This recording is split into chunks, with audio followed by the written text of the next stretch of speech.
Hello बच्चों, आज का जो विषय है वो है सीटेट एग्ज़ाम। सीटेट की जो है परीक्षाएं आने वाली हैं। तो सीटेट क्या है, उसका सिलेबस क्या है, उसके लिए हम तैयारी कैसे करें और एक कम से कम समय में हम उस पर एक अच्छी कमांड कैसे कर सकते हैं, आज का विषय मेरा ये है। तो चलिए शुरुआत करते हैं। सबसे पहले हम बात करते हैं कि सीटेट क्या है।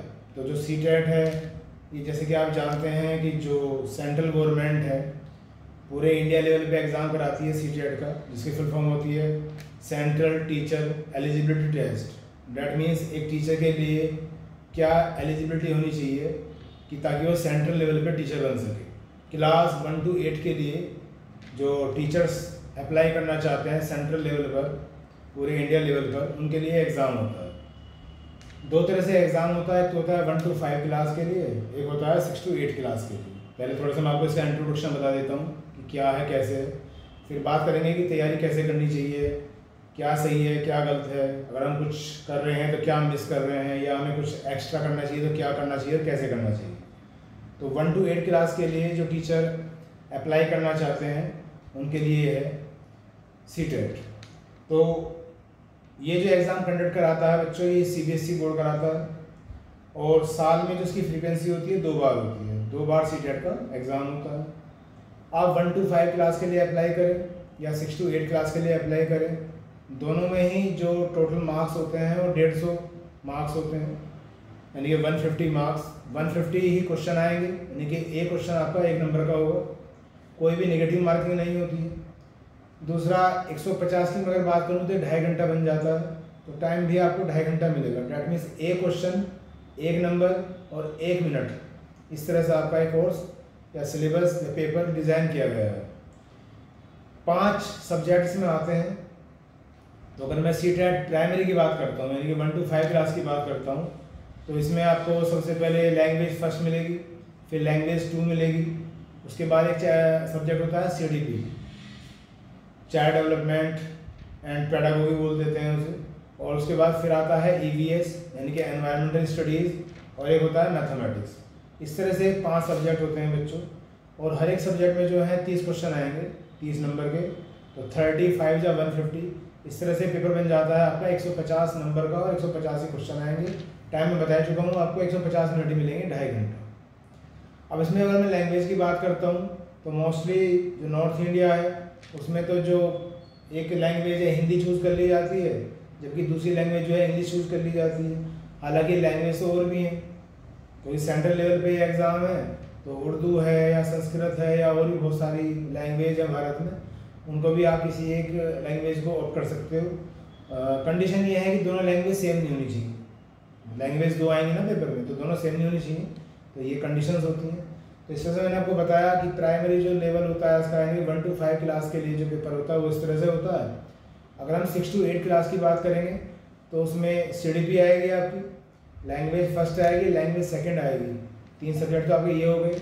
उसके बाद जो साइंस स्ट्रीम स्टूडेंट होता है उनके लिए मैथ्स और साइंस रखा जाता है, जबकि जो आर्ट या कॉमर्स स्ट्रीम बच्चे होते हैं उनके लिए SST रखी जाती है, सोशल स्टडीज़ रखी जाती है। और यहाँ से भी 150 क्वेश्चन ही आते हैं 150, और 150 नंबर के ही आते हैं, और 150 मिनट यानी कि 2.5 घंटा ही आपको मिलेगा, कोई भी नेगेटिव मार्किंग नहीं होती है। अगर आपको सीटेट को पास करना है तो आपको 60% मार्क्स चाहिए होते हैं, यानी कि 150 में से अगर आपके 90 मार्क्स आ जाते हैं तो आप सीटेट को जो है क्वालिफाई कर लेते हैं। तो ये तो मैंने बताया आपको कि क्या है और कैसे है। अब अगर मैं बात करता हूँ कि सीटेट को हम किस तरह से तैयार करें। सीटेट का जो पेपर होता है वो डायरेक्टली सब्जेक्ट पे ओरिएंटेड कम रहता है, लेकिन जो टीचिंग एनवायरनमेंट के जो क्वेश्चंस होते हैं उसके बिहाफ पे ज़्यादा होता है। जैसे अगर मान लो मैं इंग्लिश लैंग्वेज की बात करूँगा तो इंग्लिश में भी पैसेज आएंगे अच्छे खासे, और वहाँ भी रिमेडियल या टीचिंग एक्सपीरियंस की बात होगी। ऐसा नहीं आएगा कि जैसे मान लिया जनरली SSC वगैरह में या किसी और कोर्स में जो है इस तरह से आ जाता है। ये डेफिनेटली इसका प्रभाव तो पड़ेगा। अगर आपके पास वर्ड पावर है, आपके पास ग्रामर है, उसके बिना तो कुछ हो ही नहीं सकता। लेकिन फिर भी आपको इन सब चीज़ों का ज्ञान होने के बावजूद भी सेट पेपर करने ही पड़ेंगे। सेट पेपर आपको एक ऐसा आइडिया दे देगा कि जो क्वेश्चन का लेवल है वो कितना होगा, कैसा होगा, और क्वेश्चन जो पूछे जा रहे हैं वो किस वे में पूछे जा रहे हैं। तो ये लैंग्वेज की बात मैंने करी, इस तरह से हिंदी है। CDP जो सब्जेक्ट होता है ये बाल विकास के लिए होता है कि एक टीचर को पढ़ाने से पहले एक स्टूडेंट की साइकोलॉजी का पता होना चाहिए कि उसके क्या वीक पॉइंट्स होते हैं, क्या उसके स्ट्रॉन्ग पॉइंट्स होते हैं, उसके मन में क्या चल रहा है, उसे समझ में नहीं आ रहा तो क्यों नहीं आ रहा है, या आपका जो टीचिंग एटमॉस्फेयर है, क्लास का जो एटमॉस्फेयर है वो कैसा होना चाहिए, जो कुछ हैंडीकैप बच्चे होते हैं उनके लिए क्या एनवायरनमेंट होना चाहिए, या जो दृष्टि से बाधित होते हैं, नज़र ज़्यादा अच्छी नहीं होती, उनके लिए आपके क्या स्केल्स होने चाहिए, क्या मेजरमेंट होने चाहिए, कैसे आप उन्हें अच्छी तरह से आप उन्हें सर्विस दे पाओगे, पढ़ा पाओगे, सिखा पाओगे। तो ये सब्जेक्ट इसलिए ही होता है। और उसके बाद मैथमेटिक्स हो गया, तो मैथमेटिक्स में आपकी जो है कितनी गणनीय क्षमता है आपके अंदर, इसके लिए सब चीज़ों का पता किया जाता है। खैर, तो ये तो मैंने आपको भी बताया कि CTET क्या है, एग्ज़ाम CBSE कराता है, कौन कौन से सब्जेक्ट आने हैं, कितने नंबर के आने हैं, ये मैंने भी आपको बताया। अब उसके बाद हम बात करेंगे कि अब अगर हम इसकी प्लानिंग करें तो किस तरह से करें और कैसे करें।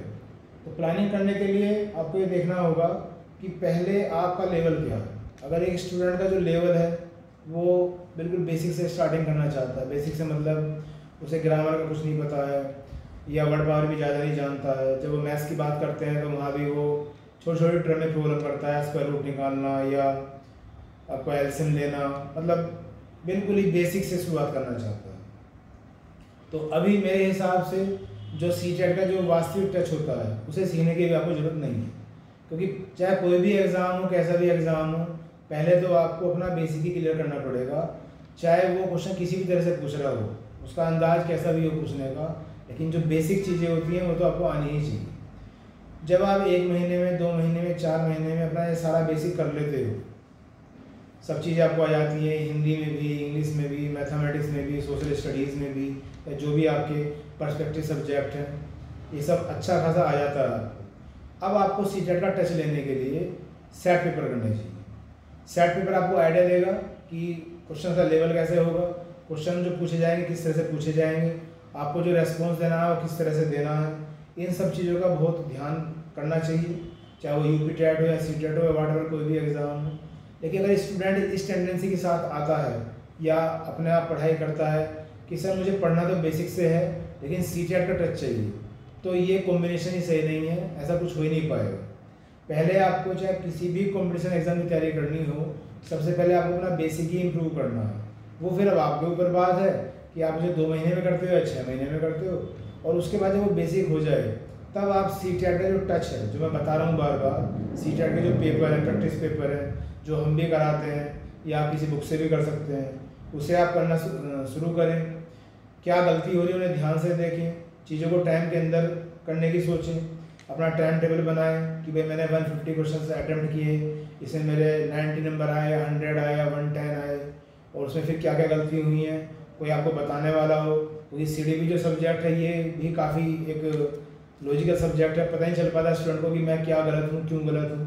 तो कोई आपके पास ऐसा होना चाहिए, कोई एक टीचर ऐसा होना चाहिए जो आपको वास्तविक ये गाइड कर दे कि बेटा ये क्वेश्चन इस तरह से नहीं करना चाहिए था, आपको इसका जवाब ये देना चाहिए था।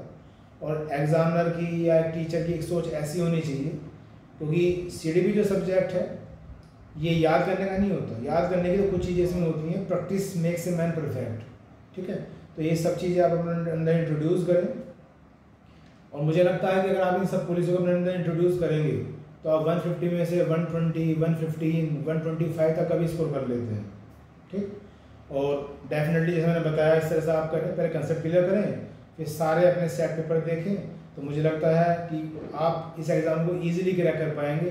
कोई भी दिक्कत ना कभी हुई है ना हो सकती है, बिल्कुल नहीं हो सकती। अपने पे कॉन्फिडेंस रखें और जो आपको पढ़ा रहा है उस पर आप विश्वास रखें और अच्छी मेहनत करें, और उम्मीद है कि जो एग्ज़ाम आने वाला है इसे आप क्रैक करेंगे। बाकी इस वीडियो में इतने ही बच्चों, जल्दी ही नेक्स्ट वीडियो में मिलेंगे, तब तक के लिए बाय। आपने मुझे सुना और देखा इसके लिए थैंक यू वेरी मच।